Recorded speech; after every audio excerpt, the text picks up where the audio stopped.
Alors on arrive du coup, là on arrive sur mes parcs. Putain, c'est d'une précision. Ça va donner à tout le monde de pouvoir dire bah ouais, j'ai un bout de terre dans le bassin d'Arcachon. Long quand même, hein, dis-moi pour... Ah mais ça je pouvais pas le vendre avant 2 ou 3 ans. Hein. Oh, magique. Et voilà. Des rats, c'est cool à voir. Dans le bassin à la cabane. J'ai pas envie de dénigrer ton truc, tu vois. Après tu peux avoir des lumières, c'est pas grave. Hein. Mais t'as pas peur que je saccage ta production là? Ah bah écoute, tu la verras. Hein. J'avais fait des gros amas d'huîtres que j'avais passé au râteau et il n'y a plus rien. Mais arrête, il y a des voleurs.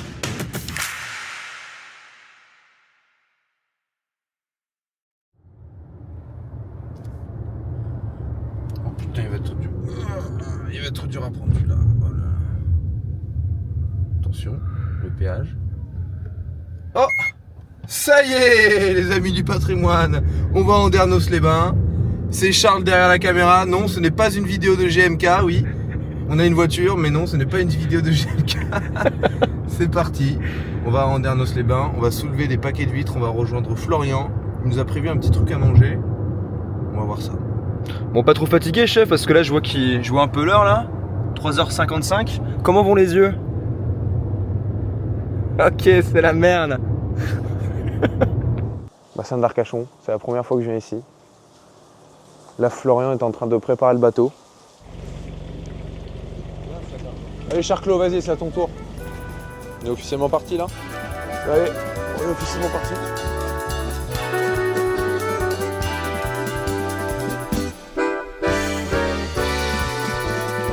Moi je chante les béarnaises, leurs capulets et leurs sabots, les pigourdanes et les landaises qui chantent l'amour tout au long de la Dour. Je sais que les armagnaquaises, filles du Gers, ont le sang chaud. Je sais aussi que les basquaises sont plus belles quand elles dansent fandango. On est si bien. Alors on arrive du coup. Non, pas tout de suite. Là on arrive du côté du Cap Ferré. On sera arrivé dans 20 minutes. Dans 20 minutes on va arriver. Allez. Mais là on arrive sur la presqu'île du Cap Ferré. Les amis du patrimoine, pour vous situer un peu, nous on vient d'Andernos-les-Bains, qui est là-bas. Si vous connaissez un peu le secteur, là, il y a le Cap Ferré, je fais le mec mais je découvre en même temps que vous. Hein. Arcachon, et là, l'île aux oiseaux, que je découvre pour la première fois aussi. Hein. Je suis pas du tout un expert. Pascal Obispo. Eh oui.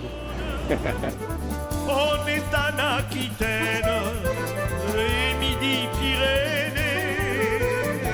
Aussitôt, le cœur chavire. Bon du coup, parle-nous un peu de toi. J'ai 32 ans, je suis fils d'agriculteur. J'ai grandi dans le sud de la France, je suis à Ardéchois à la base. Donc rien à voir avec la mer. Ça va faire 8 ans que je suis arrivé sur le bassin d'Arcachon et ça fait 10 ans que je suis ici, ça va faire 8 ans que je fais de l'ostréiculture. Tu as eu un coup de cœur pour le métier J'ai eu un l'endroit? coup de cœur pour le métier, je suis arrivé ici par pur hasard en découvrant des gens. J'ai d'abord commencé par découvrir la pêche. Moi j'étais fasciné par la pêche, mais je me suis vite rendu compte que j'avais pas la fibre, un peu comme mon copain qu'on a pu voir tout à l'heure. Et par chance j'étais hyper bricolo à l'époque et je bossais pour un pêcheur. J'ai fabriqué des cages pour faire des sèches, pour pêcher la sèche.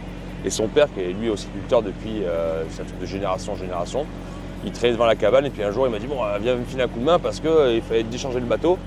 Et en fait moi je connaissais rien, c'était la première fois que je mettais des bottes, j'étais un peu perdu dans le truc. Je suis parti à l'eau avec lui, j'ai tenu le bateau, directement j'ai rempli les godasses pleines de flotte, on était en décembre, un enfer. Et puis en fait ça m'a plu le fait de voir les mecs partir en bateau. La liberté quoi. Ouais, c'est liberté. Là, c'est ce qu'on fait, regarde, finis un peu Charles. C'est quoi là-bas? C'est le Cap Ferré? Alors là-bas c'était à Arcachon. Arcachon directement? Ouais. Et en fait t'as une chance incroyable, c'est que tu vois, nous on va pouvoir voir la terre. C'est magnifique. Ça veut dire, t'es en mer et tu vois la terre, c'est pas l'inverse. C'est Les exceptionnel. grandes landes au Tursan, c'est le pays des étangs blancs,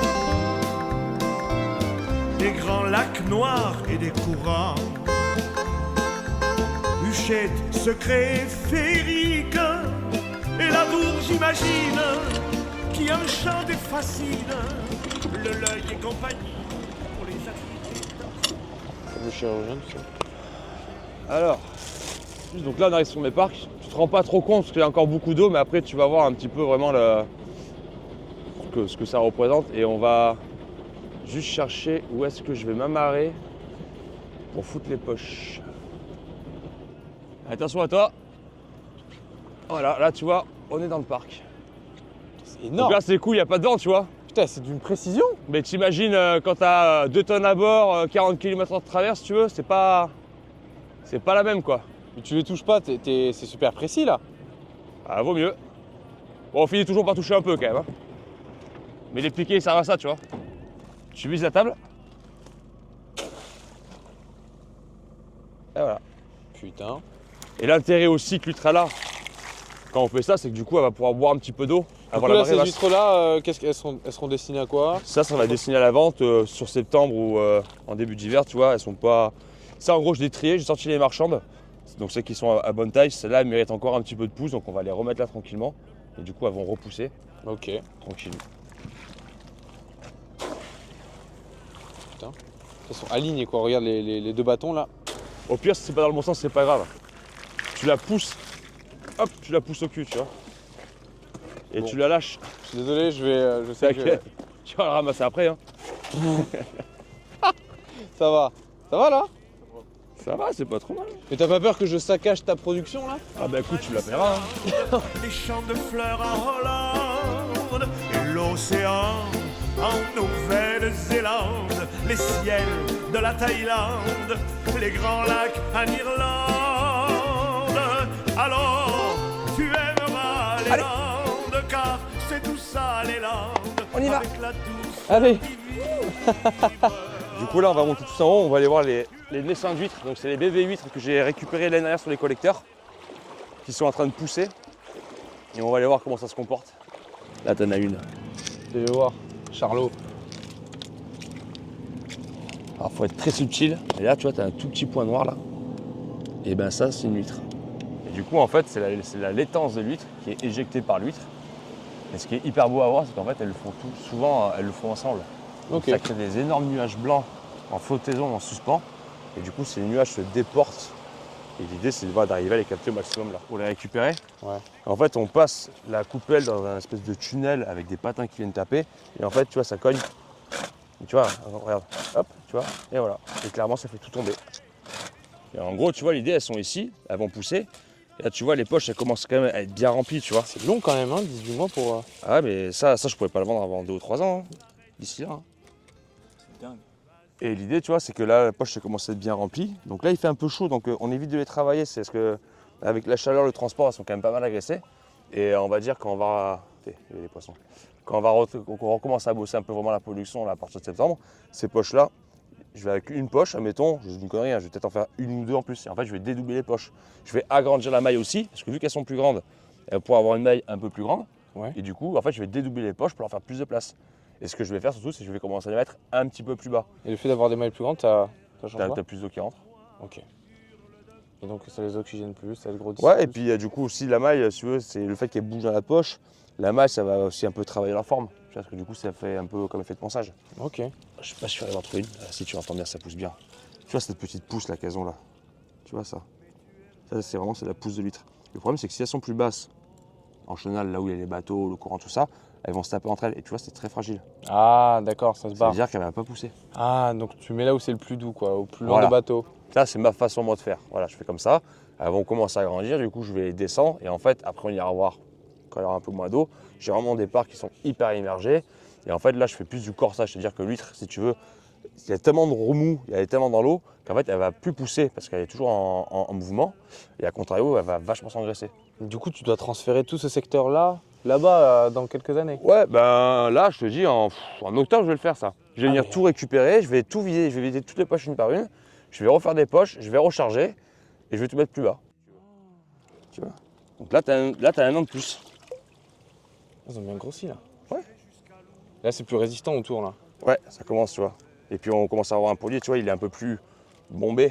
Tu vois, c'est ça qui est pas important. C'est plus on aura une coquille, si tu veux, un peu bombée, un peu, comment dire, un peu ronde, il y aura de la place pour faire de la chair. Bien sûr. Donc tu vois, ça c'est pareil. Ça, du coup, là, ça va continuer à grossir. Ouais, là, il y a encore plus gros comme trou. Ok. Voilà. Alors ça, c'est chiant du coup parce que ça va étouffer les poches. Ah, Là, il y aura putain. plus de soleil sur les poches. Et tu vois, regarde. Ça, c'est des bigorneaux perceurs. Ça vient, ça fait un tout petit trou dans l'huître. Celui de mes rêves d'enfant. J'ai longtemps cherché son image, je t'attends depuis si longtemps que sur mes cheveux avec l'âge, le temps m'a semé de l'argent. L'amour a pour moi. J'avais fait des gros amas d'huîtres que j'avais passé au râteau et il n'y a plus rien. Mais arrête, il y a des voleurs. Et ça, c'est con, mais ça arrive de plus en plus. Des vols dans les parcs, des vols de poche. Ah putain. Et là, tu vois, je suis sûr qu'il y a un mec qui est passé parce que à ce niveau-là, j'avais rebalancé des huîtres que j'avais déjà passées au sol. Que bref, par adéquation, j'ai pas pu ramener. Il y avait un gros amas là, donc je pense effectivement qu'il y a des mecs qui sont venus se servir. Et ça c'est de pire en pire. C'est des mecs, c'est des pros parce que tu ne piques pas une tonne d'huîtres avec un bateau à la con, tu vois. Et quel est l'intérêt de piquer des huîtres pour Bah, les revendre? C'est pour avoir une huître particulière? T'as plus d'huîtres, ta cabane elle tourne bien, ou t'as des commandes à honorer, t'as plus d'huîtres, t'as plus de sous pour en acheter, et ben c'est facile. Hein. Moi demain je veux des huîtres, je suis à Malfrat, je prends le bateau en pleine nuit, je sais naviguer, hein, on prend un couteau, je te remplis un bateau en même pas une heure. Hein. Et malheureusement les vols commencent à en avoir. Quoi. Après oui on parle des côtés négatifs, mais il y a plein de côtés positifs. Rien que le fait de pouvoir être là. Là, tu vois, c'est pas donné à tout le monde de pouvoir se dire bah ouais, j'ai un bout de terre dans le bassin d'Arcachon, je suis dans mes parcelles, je vois la terre et enfin t'es au milieu de l'eau quoi. C'est magnifique. Le paysage est là, en 4 heures le paysage il va complètement changer, il va se transformer. Je pense que c'est le meilleur truc qu'on peut avoir. Toi, ça t'a pris comment en fait? Je voulais plus faire de restauration, c'était sûr. Je voulais travailler toujours avec mes mains. J'ai essayé des chantiers navals, j'ai essayé un peu plein de boulot. Et en fait, j'avais déjà commencé un peu à faire les huîtres en saison, un peu comme tous les mecs font ici, c'est à Noël, en baie et tout ça. Ça m'a toujours un peu plu. Et ça m'a tapé d'un coup. Un matin, je me suis réveillé, je fais c'est bon, je vais aux huîtres. Et là, j'ai posté une petite annonce, oui, bonjour, machin, je suis logé sur le bassin d'Arcachon, je cherche un travail. J'ai eu la chance de trouver un travail très rapidement. Et puis en fait, j'ai surkiffé quoi. Ce côté où on peut naviguer dans les parcs, on fait un truc concret quoi. On part d'une petite larve pour en faire une Super 8 numéro 2, numéro 3, numéro 4. Et ce qui est encore plus beau pour moi, j'ai la chance d'avoir, j'ai une dégustation. Et quand les gens viennent chez moi goûter le produit que j'ai fait, c'est encore plus valorisant quoi. C'est un travail qui est hyper valorisant du coup.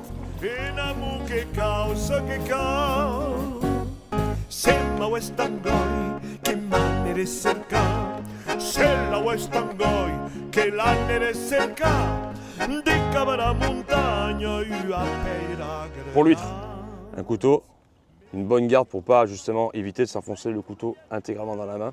Donc, du coup, tu mets ton pouce, tu gardes la lame juste ce que tu as besoin. L'huître, juste derrière, là on a une petite fente au niveau de l'arrière du coquillage. Et en fait, c'est le coquillage qui va travailler, c'est pas le couteau. Donc je suis toujours en garde. Et en fait, je fais descendre mon coquillage sur la lame. Une fois que je suis dedans, plus qu'à faire un quart de tour. Je viens pincer pour bien séparer, j'essuie mon couteau.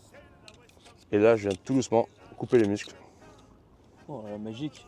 Et voilà. Oh. Tu vois là? Tant pis, je vais la manger juste après. En fait, là, c'est la laitance de l'huître qui est stockée dans cette petite poche. Et en fait, c'est ça les gamètes de l'huître. C'est à ce moment-là, si tu veux, c'est ça en fait qu'elle va cracher. Ah, d'accord. Et en fait, tu le vois là. Tu vois C'est là, la semence quoi. voilà, tu vois là, c'est bien blanc. Là, on a la poche de laitance. Et en fait, là, pas du tout. Tu vois là, elle est complètement maigrichonne. Parce qu'il faut qu'elle soit développée un peu plus. Et bah, du coup, il faut qu'elle prenne des forces. Tu sais, elle a forcé pour jeter sa laitance, tout ça. Donc, du coup, là, c'est le moment où elles sont pas très charnues. Mais elles vont vite se refaire justement pour le début des fêtes, j'espère. Là, t'as un joli muscle bien développé. Ouais. Et en fait, t'as vu, il est divisé en deux couleurs. T'as un muscle qui va vraiment servir, on va dire, à l'opération de baillage où l'huître va s'ouvrir pour récupérer son eau, pour en fait s'alimenter. Et l'autre muscle, c'est ce qu'on appelle le muscle de la peur. C'est vraiment celui qui va servir de réflexe en cas de prédateur. Paf, il va se fermer. Arrête. Il n'y a que Voilà. ce mécanisme qui existe. Ouais. Putain, c'est une folie. La technicité du truc.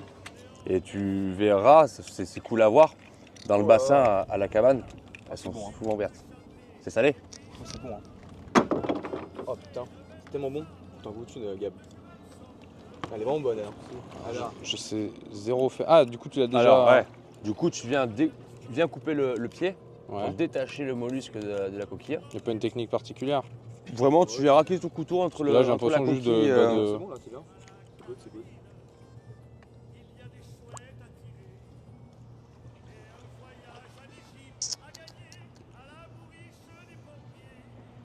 Oh là là, il a du mal le Gab. Bah.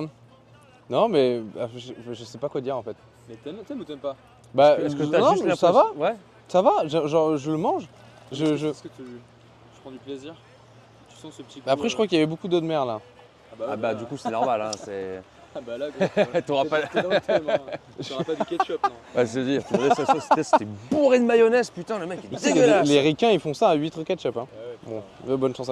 Bah, franchement, je sais pas quoi dire. Moi, je trouve ça, du citron, je trouve ça bon. C'est vrai. je trouve ça bon. Mais j'ai pas envie de dénigrer ton truc, tu vois. Mais c'est. Ah, mais après, tu peux avoir des goûts de merde, c'est pas grave.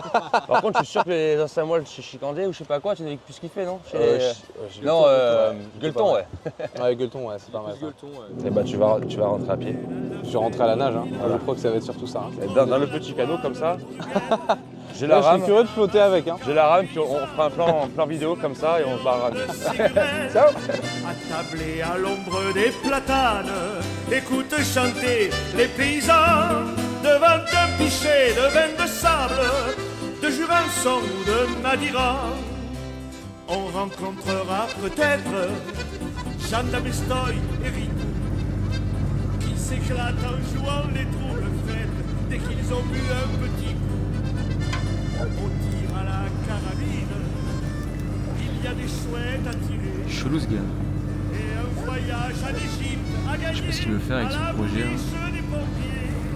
On soutient. Hein. À la fête au village, entrons dans la toile de Bruegel, danser la mazurka. Bon, les gars, là, on rentre du bassin, on ramène les huîtres. Et ensuite, Florian, qu'est-ce qui se passe? Après, du coup, la première étape, c'est qu'on va les passer dans cette machine. C'est un chargeur laveur. Donc, en fait, les huîtres vont être réceptionnées au fond. La trémie va commencer à monter. Ça va être pré-lavé avec ces 2 rampes de lavage. Et en fait, tout simplement, on a les huîtres qui vont tomber ici directement. Ok. Comme ça, on va pouvoir les passer une par une en revue. Les séparer si on a besoin de les séparer. Si jamais elles sont collées ou qu'il y a un parasite à retirer, on pourra les calibrer, évacuer les coquilles. Et après, on va pouvoir les stocker directement dans les bassins. Et ensuite, dans le bassin, il se passe quoi? En gros, dans le grand bassin, on va principalement stocker les petites huîtres qu'on ne va pas commercialiser, qu'on va ramener au parc comme on a fait ce matin. Et dans le petit bassin, c'est un bassin qui est réfrigéré, oxygéné et qui est traité avec un système. Parce que là, l'eau, elle est à 15 degrés. Quoi. Là, l'eau, elle est à C'est 15 Titanic, degrés. Ouais. là. Alors qu'à côté, elle peut sortir jusqu'à 22 degrés. Et l'idée, bien. c'est d'avoir un mollusque très froid et une eau qui est contrôlée. C'est traité avec un filtre à base de verre. Et il est traité aussi aux UV. Ah ouais? Alors, Ça permet quoi? ça permet d'éliminer pas mal de toxines et d'éventuels neurovirus. Alors pour le neurovirus, c'est pas fondé encore. Surtout ça enlève des toxines et des éventuelles maladies qu'on pourrait avoir. Ok. Et en fait l'idée c'est que ce bassin là il est jamais vidangé. Il tourne vraiment en continu et en fait ici l'eau elle est testée tous les 15 jours par un laboratoire. Ouais. Donc ils viennent, ils font un prélèvement d'huîtres, ils font un prélèvement d'eau pour qu'on soit sûr de la qualité de l'eau qu'il y a ici. Et l'avantage que je peux avoir par rapport à ça c'est que si demain la qualité de l'eau du bassin se dégrade au niveau du bassin d'Arcachon directement à cause des pluies, des rejets ou une catastrophe qu'on ne peut pas prévoir. Ouais. Ce bassin-là, vu qu'il est en autonomie, en fait, les huîtres restent consommables. D'accord. Et ensuite, là, une fois que tu les stockes combien de temps là avant qu'elles soient commercialisables? Là, c'est vraiment de la vente. Je les laisse en moyenne entre 3 et 7 jours Ok. avant de les commercialiser. Donc, il y a ce système de roulement qui est fait. Et après, ça part directement à la vente à emporter sur les marchés pour les clients directement en dégustation. Et tu mets les caissons directement sur la table comme ça hein, ou tu Ouais, les alors, emballes un peu alors pour la vente sur place directement, on récupère les mannes, ça se passe à l'intérieur. On Ouais, a un je plan vois. de travail directement. On a un écaillé. Ouais. Donc là, c'est vraiment la partie dégustation, c'est un peu là la coulisse. L'écaillé se met ici directement pour travailler. Donc ici, il va vraiment faire tout ce qui va être l'ouverture, l'écaillage. Ouais. Donc il va préparer les fruits de mer. Et du coup, après, pour tout ce qui va être vente à emporter, on a un stand à l'extérieur qui donne sur la rue. Ok. Et en fait, là, directement, c'est les clients qui vont venir sonner pour avoir des fruits de mer directement emportés. Ouais, après tu fais des marchés à droite Et à après, gauche. je fais un marché tous les dimanches de septembre à mai, on va dire. Donc je suis à Roquefort. C'est Ouais. un marché que l'ancien propriétaire fait depuis 29 ans. Ok. Et du coup, là, donc, j'emballe mes huîtres en général la veille pour le matin. Donc c'est là où c'est là où il faut le retrouver quoi. Pour À les Roquefort. fêtes, c'est ça. Tous les samedis, je suis le premier arrivé. Et pour les fêtes de Noël, Nouvel An. Et en gros, on emballe tout la veille, donc ça va être emballé sur les coups de 18h, 19h. C'est stocké dans un camion frigorifique. Et on part d'ici vers 4h30, 5h pour être là-bas sur les coups de 7h, 7h15. Ok. Et on fait la vente jusqu'à 14h. Tu sais, ça enlève un peu la salinité du truc, le citron. Ouais, ça acidifie, c'est pas mal. Moi, je pense que je vais. Sinon, j'ai de la sauce basque, Parce que j'adore. un peu pimentée. Avec les huîtres. C'est galon. Ah ouais, on teste, hein. Ah, moi, je m'en fracasse à dingue. Bon, c'est un sorte de tabasco, c'est pas non plus hyper épicé, tu vois. Moi, ce que j'aime bien, c'est voir la réaction de l'huître quand on met le citron. Tu sais, elle se replie sur elle-même. Voilà, j'aime bien voir ça. Bon, je me permets. Bah, vas-y. Allez. dis-nous tout là. Tu vas sentir un peu une différence, peut-être là. C'est bon avec le citron. Hein.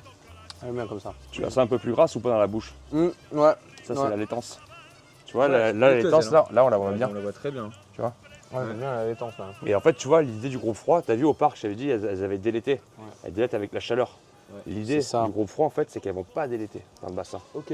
Donc, si tu veux, en fait, là, même si je laisse jusqu'à la fin de la reproduction, elles seraient capables de refaire du gras avec ça. Moi, je kiffe quand c'est laiteux, mais j'aime encore plus depuis que j'ai découvert ça. Ah ouais. Bien réfrigéré, ça fait un truc bien ferme. Ok. Et t'as ce petit un peu côté gras en bouche qui passe hyper bien. Avec le tabasco. Pas trop d'infos. Comme ça, tu crois? Non, je sais pas, c'est toi qui vois. Hein. Moi, j'aime bien le piquant. Eh bah, vas-y, Attention le piège là. tu vas parler basque. Ça va être loufoque. Quand elle est plus proche de l'océan. C'est ça, c'est comme les tomates que tu récupères dans le potager, ce genre de choses. Tu vois, quand Ouais, ça carrément. sort de la nature, pah, Quand t'as la peau beaucoup moins épaisse là et tout. c'est inconcurrençable quoi. Tu fais tout le taf. Là c'est excellent. J'adore. J'adore avec le tabasco. Et du coup, tu veux goûter la dernière variante au vinaigre? Ah, Ah bah allons, hein. Oh, tabasco, tu devrais tester. Hein. Oui, parce qu'il y a Charlot qui nous Et comme ça, t'auras tout fait. Hein. Charlot qui était derrière la caméra. Maintenant, c'est terminé. Chers amis du patrimoine. Là, par contre, je te conseille de détacher l'huître avant. Quoi, il va falloir y aller rapide. Non, c'est juste que. C'est une mesure de sécurité. Ouais, voilà. Tu m'en fais partout. Eh ouais, le mirage. On n'est pas loin des bases. C'est vinaigre échalote. Ouais. Putain, bon, il y a la Wehrmacht qui arrive là ou quoi là? Ils ont vu que j'étais ouvert. Fais gaffe. Attention Ah à oui, toi. attends, je peux même pas montrer.